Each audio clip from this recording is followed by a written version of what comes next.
ازيكم يا جماعة، يا رب تكونوا بخير وفي أحسن حال. أنا جاي النهاردة أحكي لكم حكاية المهندس اللي كان متكلف إنه يصمم كوبري حمولته 2000 طن.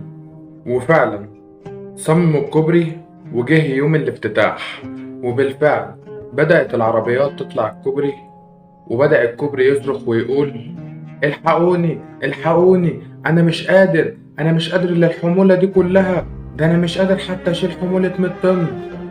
فقام فجأة رد المهندس وقال: ما تخافش، أصل أنا اللي عاملك وعارف حمولتك كويس أوي.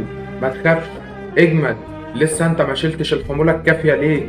اجمد، أنا اللي عاملك وعارف قدرتك عاملة إزاي.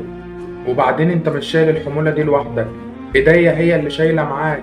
ما تخافش، اجمد. وابتدت الحمولة تزيد من 1000، 2000، 5000، 10000 طن، وصلت لغاية 100,000 طن.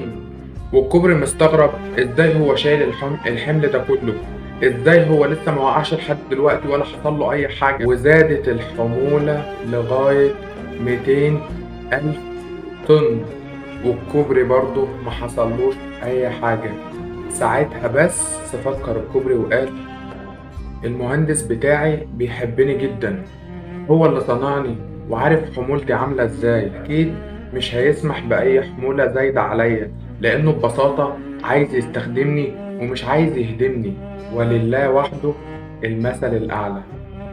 احنا كمان عاملين زي الكوبري ده بالظبط. اوقات كتير بنقول لربنا سبحانه وتعالى: انت مزود الحمل علينا، احنا مش قادرين نشيل، خلاص تعبنا من كتر اللي احنا شايلين. خلينا واثقين ان ربنا عارف حمولتنا كويس قوي، لانه هو اللي خلقنا. دي كمان هي اللي شايلة الحمل معانا، عمره ما هيخلينا نشيل ولا نتحمل فوق طاقتنا. خليك واثق دايما في ربنا، وخليك واثق ان هو عارف مدى قدرتك على تحمل التجربة اللي انت داخلها، على تحمل المحنة اللي انت بتخوضها. خليك عارف وواثق ومتأكد ان ربنا بيحب عباده جدا جدا جدا. هنا للجزء الأخير، وهي الحكمة من القصة دي. والله ده فعلا حقيقي، سبحان الله، ربنا قادر يديك الصبر والقوة على قد المحنة اللي انت بتعدي منها، على قد الموقف اللي انت بتبقى محطوط فيه. ساعات بنيجي ونقول: أحمدك يا رب، أحمدك يا رب على الصبر والقوة والطاقة اللي انت اديتها لنا. الحمد لله.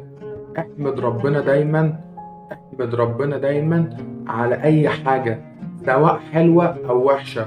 ربنا ما بيجيبش حاجة وحشة أبدا. ربنا جميل، بيحب الجمال، بيحب كل حاجة حلوة حواليه.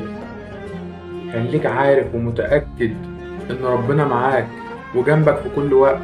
ربنا ما بيديش لحد حاجة غير وهو عارف هو اداها ولا لأ، هو فعلا هيقدر يعديها ولا لأ. احمد ربنا، قول الحمد لله. احمدك يا رب على قد الابتلاء بتدي القوة والصبر. الحمد لله. صلوا على النبي.